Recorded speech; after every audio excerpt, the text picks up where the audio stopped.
கோமாதா பூஜையில் முருகப்பெருவான் காட்சி கொடுத்தாருங்கய்யா. அப்புறம் சிவலிங்கத்தில் எனக்கு 2 கண்கள் அண்ணாமலையார் மாதிரி அதுலேருந்து ஒரு மாலை போகிற மாதிரி ஒரு காட்சி கிடச்சிதுங்கய்யா. இங்கே தெரிஞ்சதா திருவண்ணாமலையில் தெரிஞ்சதா? இங்கே நம்ம சபையில். அதுக்கப்புறம் நீங்கள் நம்மளுடைய ஓம் நமச்சிவாயா மந்திரத்தை சொல்கிறப்போ நான் கண்ணை மூடி இருந்தேன். இப்போ ஒரு ஒளி பார்த்தீங்கன்னா அப்படியே என்னை சுற்றி அப்படியே ஒரு வட்ட ரூபமாக போயிட்டு இருந்ததுங்க. அந்த மந்திரத்தை நிறுத்தினீங்கன்னா அது நின்றுது. இந்த 3 காட்சி நான் இன்னைக்கு பார்த்தேங்க. இப்படி உயர்வான விஷயங்களை பகிரையில் அவருக்கு புண்ணியம் வந்து சபையிலிருந்து அந்த 11,000 புண்ணியத்தை அகத்திய பெருமான் சூட்சமாக எடுத்து கொடுப்பார். தெரியாது உங்களுக்கு, ஆசி கொடுக்கையிலே புண்ணியங்களும் பகிரப்படும். இது இல்லாமல் இன்னொன்றுங்கய்யா, திருவண்ணாமலையில் பார்த்தீங்கன்னா எனக்கு அந்த கைலாயமே காட்சி கொடுத்தாங்கய்யா. மூடா காட்சியா எல்லா ரூபங்களும் எனக்கு கிடைச்சாங்க. வாழை சித்தர், அகத்தியர், சிவபெருமான். அந்த விஷயத்துக்கு தான் நான் வாரேன். அதை மறைச்சால தான் தப்பு. அதுக்கு தான் அந்த விஷயம் வெளியே வரணும்னு தான் இவ்வளோ விஷயம் பேர்த்து எடுத்துக்கிட்டு இருந்தது. கைலாய காட்சியே எனக்கு அந்த விஷயத்தை நீங்கள் அங்கே வந்து சொல்லையில் போனில் சொல்லலையும் சொல்லலை, இங்கே வந்து சொல்லலையே. அதை மறைச்சைய அதை வெளியே கொண்டு வரணும் தான் உங்களை சத்தம் போடாமல். இங்கே வந்து சும்மா உட்காந்துக்கிட்டு இருக்கல, அவரும் சும்மா உட்காந்துக்கிட்டு இருக்கல, எல்லாரும் சும்மா இருக்கலை. எல்லா விஷயங்களும் வந்து தெரிஞ்சு நம்பி வரைய நோண்டி எடுக்குது தோண்டி எடுக்கலாம். எதுக்குன்னா இங்கே உள்ள ஆற்றல் இதன் மூலமாகவும் சபையை விளம்பரத்தை தேடிக்கிடுது. மறைச்சார்ந்த விஷயத்தை வந்து வெளியே கொண்டு வரதுலையே எல்லாரும் இறைப்பணி ஆற்றத்தான் வந்திருக்கோம். நீங்களும் உங்களை குற்றவாளி ஆக்கி சபையை வளர்றதுனால புண்ணியம்தான். எங்களை வந்து இந்த கடுமையான சொற்களுக்கு இவ்வளோ என்ன சித்தன் என்ன இப்படி சீரிப்பாய் தானே, அகத்தியர் கூட சும்மா இருக்க மாட்டானா அப்படின்னு நினச்சிருப்பாரு. இந்த விஷயத்தை வெளியே கொண்டு வரதுக்கு தான் இவ்வளோ நேரத்து வரைக்கும் நான் வாதாடினேன். காட்சியில் எனக்கு தொடர்ந்து கிடைக்கிறதுனால அதான் நீங்கள் நல்ல விஷயங்கள் வந்து மறைச்சு ஆளக்கூடாது. அது இன்னும் நினைவில் வரும், இன்னும் வருங்காலங்களில் நினைவில் வரும். சரணாகதியோட வந்த நேரங்களில் வெற்றிகள் நடந்துக்கிட்டு இருந்தது. அந்த சரணாகதிக்குள்ளே வந்து தடைகள் வரும்போது பிரபஞ்சத்தில் இருந்து வாங்கிறதுல தடைகள் வந்துடும். ஏன்னா அழுக்கு பிடிச்ச வயரில் கரண்ட் வராது. ஸ்பார்க்கான விஷயங்களை எதுக்கு தொடச்சி போடுது? இப்போ தொடச்சி தான் போட்டிருக்கு உங்களை. ஜாயிண்டில் வந்து புகை ஏறிடுச்சுன்னா ஸ்பார்க் ஆகிடுச்சுன்னா கரண்ட் வராது. அப்போ மிஷின் ஓடாது, பிரபஞ்சம் கொடுக்க முடியாது. அதை தொடச்சி போட்டிருக்கு, ஒன்றும் தப்பு கிடையாது. ஓம் அகதி சாய நமக, இன்புற்று வாழ்க, அகத்தியமே ஜெயம், ஆனந்தமே அகத்தியம். ஓம் அகதி சாய நமக, சிவாய நமக.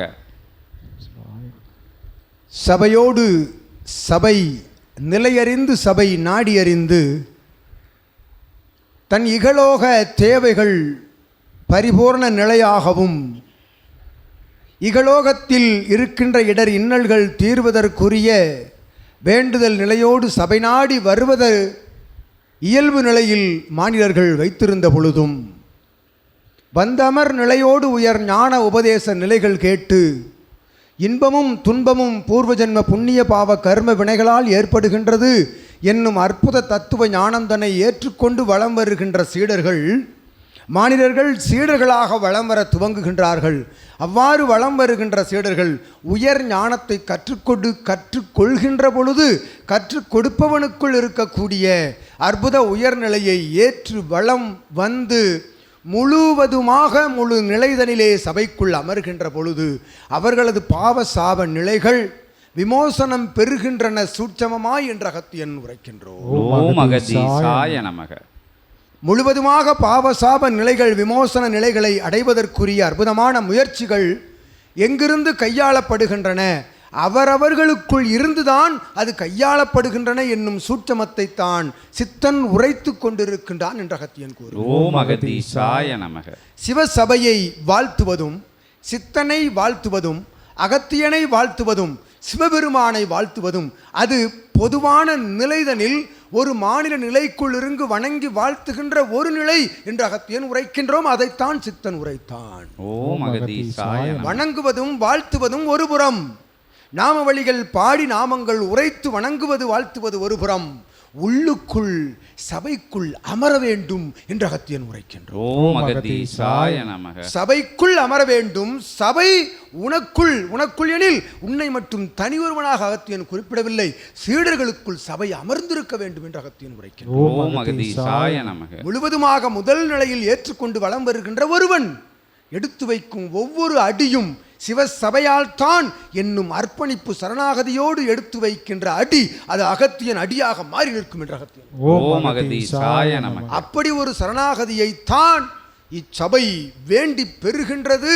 அவ்வாறு வேண்டி பெறுகின்ற நிலைதனில்தான் அனுக்கிரகங்கள் வழங்கப்படுகின்றன என்று அகத்தியன் கூறுகின்றோம். ஓம் அகதீசாய நமக. இவன் உரைத்தவாறு அகத்தியன் வாழ்த்து கூறலாம். சிவமகா நிலை கொண்டவன் வாழ்த்து கூறலாம். சிவமே வாழ்த்து கூறலாம். இருக்கின்றார்கள் இருவர் உள்ளிட்ட கணங்கள் என்று உரைத்தானே, அவர்கள் சொல்லுக்கு யாமும் கட்டுப்பட்டவன் என்று உரைக்கின்றோம். ஓம் அகதீசாய நமக. அகத்தியன் ஆசிகளும் ஆகம நிலைகளும் வழங்குகின்ற பொழுது ஆகம நிலைகளை நிறைவேற்றக்கூடிய அற்புதமான ஆற்றலையும் வழங்குகின்ற பொழுது பின்னிருந்து அகத்தியனையும் உயிர் நாடியை பிடித்து இழுக்கின்ற ஆற்றலெல்லாம் இருக்கின்றன. நிச்சயமாய் சட்டத்திட்டத்திற்கு உட்பட்டவன் அகத்தியன் தான் என்று கூறுகின்றோம். ஓம் அகதீசாய. அப்படியெனில் இவன் உரைத்தவாறு சிவசபையை முதல் நிலையாக ஏற்றுக்கொண்டு வளம் வருகையில், உண்மையில் உன் மெய்க்குள் சபை வளம் வருகையில், இவன்தான் உன் ஆசான் என்று ஏற்று வளம் வருகையில் உன்னை பிரபஞ்சம் வாழ்த்தி நிற்கும். அதுதான் சரணாகதியின் தத்துவம் என்று அகத்தியன் கூறுகின்றான். ஓம் அகதீசாய நமக. அதைத்தான் உரைத்தான் சித்தன். அகத்தியன் ஆசி நிலைகளில் புரியாத நிலையோடு வெகு வேகமான நிலையோடு உரைக்கின்ற அகத்தியன் ஆசிக்குள் சென்று இவன் எடுத்து விட்டான் இன்று உரைத்ததை என்று கூறுகின்றோம். ஓம் அகதீசாய நமக. உண்மையில் சரணடைய வேண்டும், ஒரு நிலையை இறுக பற்ற வேண்டும். இறுக பற்றிய பின் உள்ளுக்குள் இருக்கும் சலன சஞ்சல நிலைகளை வேறறுத்து விட வேண்டும் என்று அகத்தியன் கூறுகின்றோம். ஓம் அகதீசாய நமக. மறுபடியும் மறுபடியும் மாநில நிலைகளுக்குள் இருக்கின்ற மாற்று நிலைகளை வேறறுக்கத்தான் சித்தர்கள் எல்லாம் சபையிலிருந்து பணியாற்றி கொண்டிருக்கின்றார்கள். அவ்வாறு சித்தர்களோடு பணியாற்றுகின்ற எம் சீடர்களுக்குள் அம்மாற்று நிலை இருக்கின்றதெனில் எவ்வாறு அகத்தியன் உள்ளிருந்து பணியாற்ற முடியும் என்று வினவுகின்றோம். ஓம் அகதீசாய நமக. அந்நிலைகளிலிருந்து விடுபட்டு அற்புதமாய் வாழ்த்தி நிற்க சபையை சித்தனை உயர்வாய் என்று நல்லாசி கூறி அற்புதமாய் கிடைத்த காட்சிகள், அசரீரி நிலைகள், உணர்த்தப்பட்ட நிலைகள் யாவும் சிவசபையினுடைய அற்புதமான ஆற்றலின் மூலமாகவே என்ற அகத்தியன் நல்லாசி. ஓம் அகதீசாய நமக. பிரபஞ்சத்தில் எங்கிருந்து ஆற்றல்கள், பிரபஞ்சத்தில் எங்கிருந்து பெறுகின்ற ஆற்றல்கள் எத்தகைய நிலை கொண்ட தலத்தில் பெற்றதாயினும் சரி, அதனை இவன் உரைத்தவாறு சிவசபையின் மூலமாகத்தான் என்று கைகாட்டுகின்ற பொழுது உன்னை சார்ந்தோர்கள் எல்லாம், உன்னை நாடி வருவோர்கள் எல்லாம் சிவசபையை உயர்நிலையில் கொண்டு வைப்பார்கள் என்று அகத்தியன் உரைக்கின்றான். ஓம் அகதீசாய நமக. இவன் உரைத்தான், என்ன கூறினாலும் சொல்லுங்கள், என்ன சொன்னாலும் சொல்லுங்கள், வசைபாடல்களை முன்னுக்கு வைத்து வாழ்த்துக்களை பின்னுக்கு வையுங்கள், சபை பின் செல்லுங்கள், சபை உங்கள் முன்னால் செல்லும் என்று அகத்தியன் வாழ்த்துகின்றோம். ஓம் அகதீசாய நமக. அற்புதமாய் நல்லாசிகள் வழங்கி உன் இல்லம் சிறக்க அகத்தியன் யாம் நல்லாசிகள் வழங்கி அமர்கின்றோம். ஓம் அகதீசாய நமக.